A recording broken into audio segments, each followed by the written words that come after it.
ونزعنا ما في صدورهم من غل آمنا بالله صدق الله مولانا العلي العظيم. اللهم صل على سيدنا محمد طب القلوب ودوائها وعافية الأبدان وشفائها ونور الأبصار وضيائها وعلى آله وصحبه وسلم. மேலான பெரியோர்களே, சகோதரர்களே, அல்லாஹ்வின் நல்லடியார்களே, ஹாஃபிஸா அவர்கள் ஓதி காண்பித்த ஒரு முக்கியமான வசனம், சுவனவாசிகள் அவர்களுடைய இதயங்களிலே உள்ளங்களிலே இருந்த குரோதத்தை நாம் கலைந்து விடுவோம், அகற்றி விடுவோம் என்று அல்லாஹ் ரப்புல் ஆலமீன் சுவனவாசிகளை வர்ணிக்கிறான்.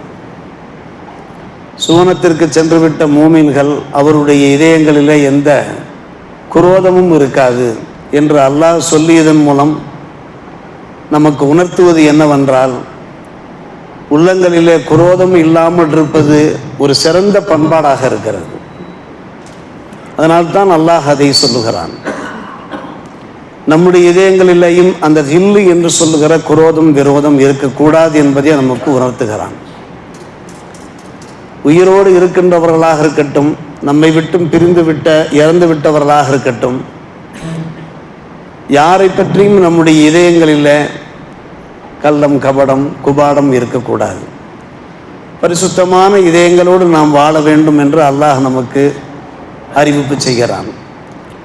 வல்லதீன ஜாஉ மின் பாதிஹிம் யகூலூன ரப்பனா இக்ஃபிர் லனா வ லி இஹ்வானினா அல்லதீன சபகூனா பில் ஈமான் வலா தஜஅல் ஃபீ குலூபினா கில்லல் லில்லதீன ஆமனு ரப்பனா இன்னக ரഊஃபுர் ரஹீம் என்று அல்லாஹ் ஒரு வசனத்தை இறக்கி அருள் இருக்கிறான்.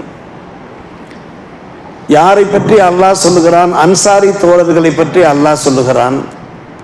பின்னால் வந்த அந்த மக்கள் அவர்கள் எப்படி துவா செய்கிறார்கள் என்றால், எங்கள் இறைவா, எங்களுடைய பாவங்களையும் ஈமானோடு எங்களை முந்தி சென்று விட்ட நன்மக்களுடைய பாவங்களையும் மன்னிப்பாயாக. அவர்கள் விஷயத்தில் எங்களுடைய உள்ளங்களிலேயா அல்லாஹ் எந்த ஒரு குரோதத்தையும் நீ ஏற்படுத்தி விடாதே என்று அவர்கள் துவா செய்வார்கள்.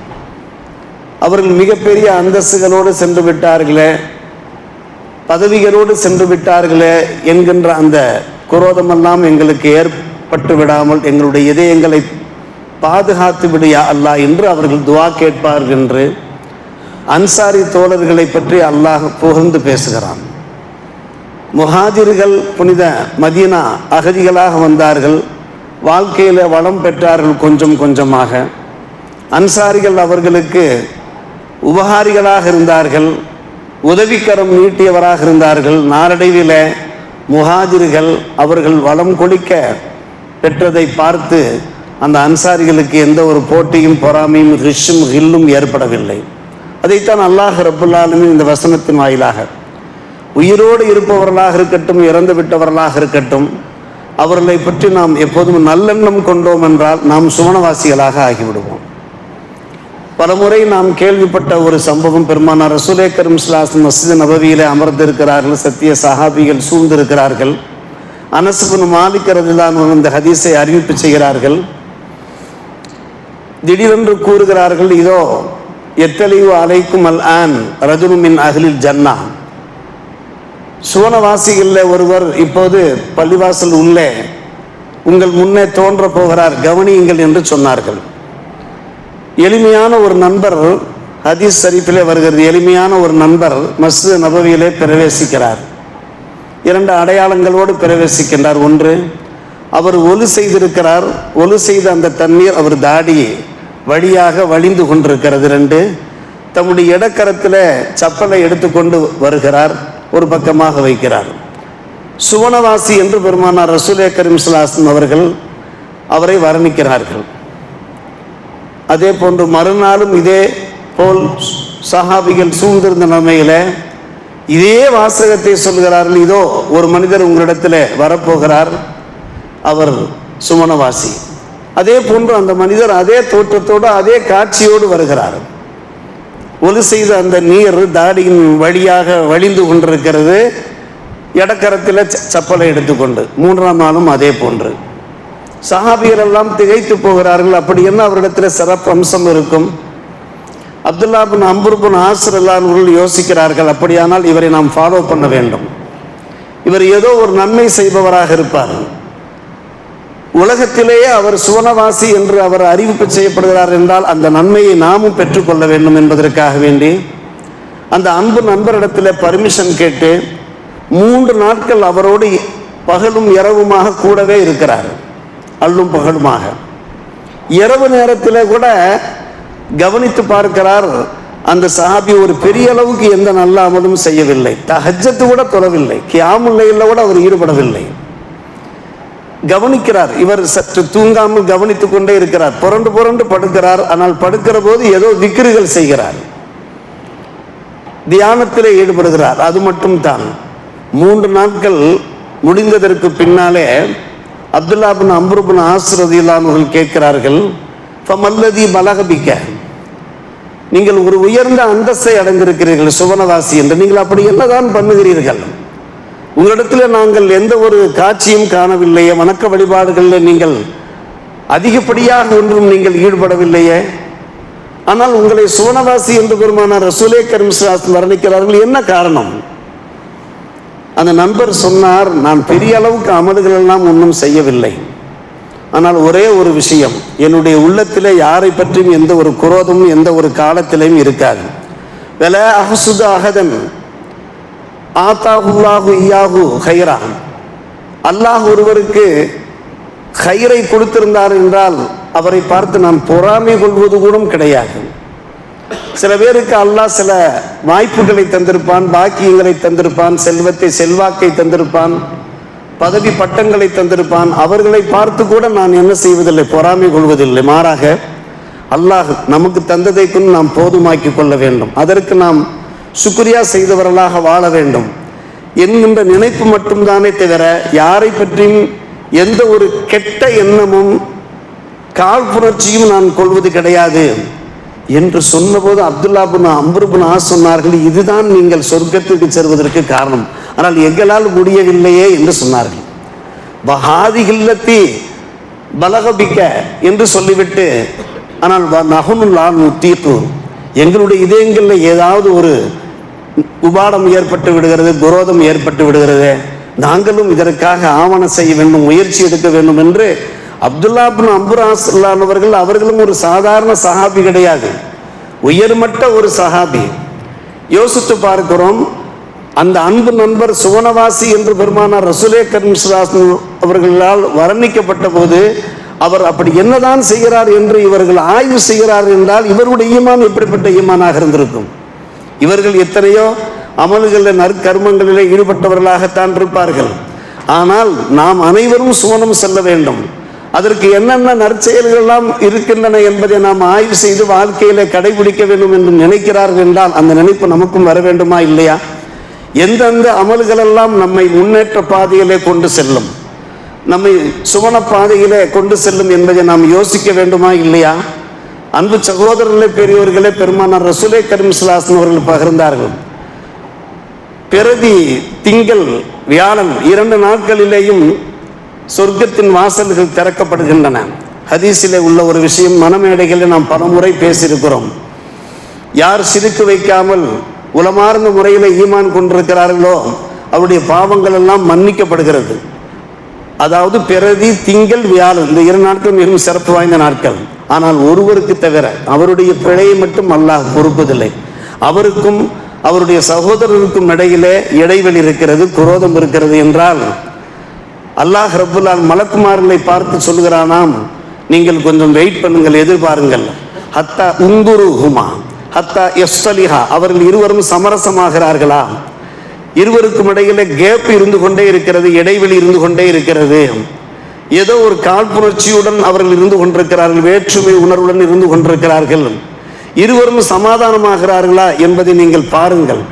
அவர்கள் சமாதானம் ஆகிவிட்டால் அவருடைய பிழைகளும் பொறுக்கப்படும் என்று அல்லாஹ் மலக்குமார்களை பார்த்து சொல்கிறான் என்றால், அன்பு சகோதரர்களே, நமக்கு உணர்த்தப்படுகிற ஒரு விஷயம் என்னவென்று கேட்டால், ஒவ்வொரு காலகட்டத்திலேயுமே நம்முடைய உள்ளங்கள் பரிசுத்தமாக இருக்க வேண்டும்.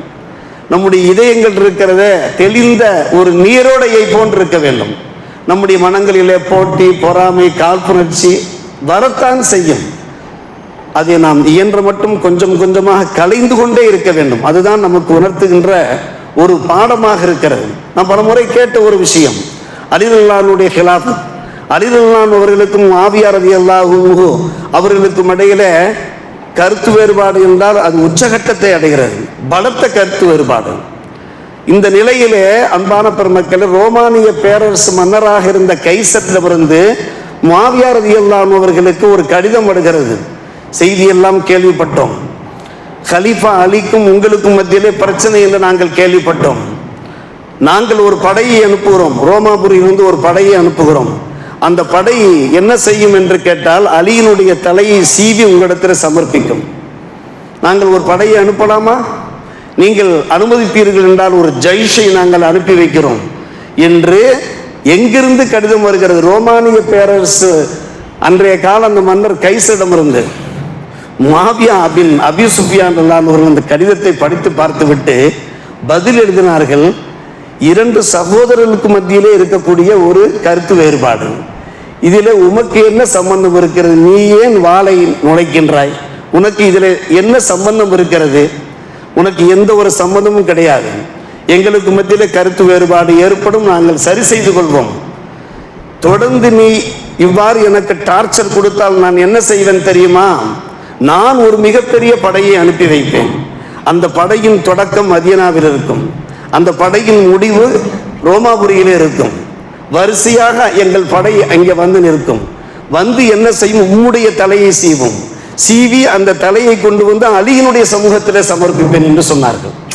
2 பேருக்கு மத்தியில் ஒரு பலத்த கருத்து வேறுபாடு. அதில் 3ஆமவர் நுழைவதை யார் ஏற்றுக்கொள்ளவில்லை? முஆவியா பின், நாமும் அப்படித்தான் அருமை சகோதரர், நம்முடைய சகோதரர்களுக்கு மத்தியிலே, நம்முடைய குடும்பத்தினருக்கு மத்தியிலே சில சமயங்களில் கருத்து வேறுபாடுகள் இருக்கும், பிணக்குகள் இருக்கும். ஆனால் ஒருவதும் விட்டு கொடுக்க மாட்டோம். நம்முடைய சகோதரரை பற்றி, நம்முடைய பெற்றோரை பற்றி, நம்முடைய மாமன் மச்சான்களை பற்றி யாராவது ஏதாவது உதாசீனமாக பேசினால் விட்டு கொடுக்கவே மாட்டோம். வெளியூர்களுக்கு செல்வோம், நம்முடைய ஊரை பற்றி யாராவது தவறாக பேசினால், விமர்சனம் செய்தால் விட்டு கொடுக்க மாட்டோம். ஓ ஊரை பற்றி தெரியாதா என்று நாம் பதில் சொல்ல ஆரம்பித்து விடுவோம். காரணம், சில கருத்து வேறுபாடுகள் இருக்கும். அந்த கருத்து வேறுபாடுகள் நமக்குள்ளேயே வைத்து நின்று விழுங்கி கொண்டு அதற்கு பின்பு நாம் சமரசமாக ஆகிவிடுவது உண்டுதானே. எனவேதான் அந்த அடிப்படையில் முஆவியா பின் அபி சுஃபியான் ரலியல்லாஹு அவர்கள் என்ன செய்கிறார்கள்? பதில் அனுப்புகிறார்கள் என்றால் இது ஆச்சரியத்திலும் ஆச்சரியமான ஒரு விஷயம் அல்லவா? இந்த சம்பவம் எவ்வளவு அற்புதமான ஒரு சம்பவம். இதோ நம்முடைய தராவிய தொழுகையில அன்பு சகோதரர்களே, உஸ்மான் பின் அஃபான் ரலியல்லாஹு தஆலா அன்ஹு அவர்களை பற்றி நல்ல இனிய வார்த்தைகள் எடுத்துரைக்கப்படுகிறது. ஜாமியுல் குர்ஆன், காஷிஃபுல் ஃபுர்கான், காமில் ஹயாய் வல் ஈமான், இறைமறையை திரட்டியவர், ஃபுர்கான் குர்ஆனுக்கு விளக்கம் தந்தவர், மட்டுமல்லாமல் காமில் ஹயாய் வல் ஈமான், பரிபூர்ண வெட்கமுடையவர், பரிபூர்ண மூமின் என்று நாம் வர்ணிக்கின்றோமே. அருமை சகோதரர்களே, உஸ்மான் பின் அஃபான் அவர்களுக்கு ஒரு மிகப்பெரிய சோதனை ஏற்பட்டது. நாம் கேள்விப்பட்ட ஒரு விஷயம், எதிரிகள் சில சத்தியத்தை நாம் வெளிப்படுத்துகிற போது எதிரிகளால் சில பின் விளைவுகள் ஏற்படும். அது தெரியாத ஒரு விஷயம் அல்ல. எதிரிகள் உருவாகிவிட்டார்கள், வீட்டு சிறையிலே வைத்து விட்டார்கள். உஸ்மான் பின் அஃபான் ரலியல்லாஹு அவர்கள் அன்றைய காலகட்டத்தில் ஒரு ஹலீஃபா, அவர்களை வீட்டு சிறையிலே வைத்திருக்கிறார்கள். வெளியே எங்கேயுமே செல்ல முடியாது, எங்கேயுமே செல்ல முடியாது. இந்த நேரத்தில் உஸ்மான் பின் அஃபான் ரலியல்லாஹுடைய அபிமானிகள் உஸ்மான் பின் அஃபான் ரலியல்லாஹு இடத்துல வந்து சொல்லுகிறார்கள், கலீஃபா அவர்களே, இன்னக்க இமாமு ஆம்மா, நீங்க தானே அத்தனை மக்களுக்கும் இமாமாக இருக்கிறீர்கள், ஹலீஃபாவாக இருக்கிறீர்கள். காரணம், அந்த காலத்தில் ஹலீஃபாக்கள் தான் இமாமத்து செய்வார்கள், தொழுகை நடத்துவார்கள். ஆனால் இப்போது தொழுகை நடத்தக்கூடியவர் இமாமு ஃபித்னா, ஒரு குழப்பவாதி தொழுகை நடத்துகிறார். எப்படி நாங்கள் அவர்களுக்கு பின்னால் சென்று தொழுவது, எப்படி நாங்கள் அவர்களுக்கு பின்னால் சென்று தொழுவது என்று அங்கலாய்க்கிறார்கள். யார் அங்கலாய்க்கிறா? உஸ்மான் பின் அஃபான் ரலியல்லாஹுடைய அன்பர்கள், நண்பர்கள், அபிமானிகள், அஹ்பாபுகள், அன்சார்கள் அங்கலாய்க்கிறார்கள். அப்போது உஸ்மான் பின் அஃபான் ரலியல்லாஹு அவர்கள் என்ன சொல்கிறார்கள்? அதுவல்ல மேட்டர், அதை பற்றி நீங்கள் யோசிக்க வேண்டாம். அவர் நல்ல முறையில் வைத்தார். தொழுகை பற்றி சிறப்பித்து சொல்கிறார்கள். மக்கள் செய்கின்ற அமல்களிலேயே ஒரு சிறப்பு வாய்ந்த அமல் இருக்கிறது என்றால் அது தொழுகை தான்.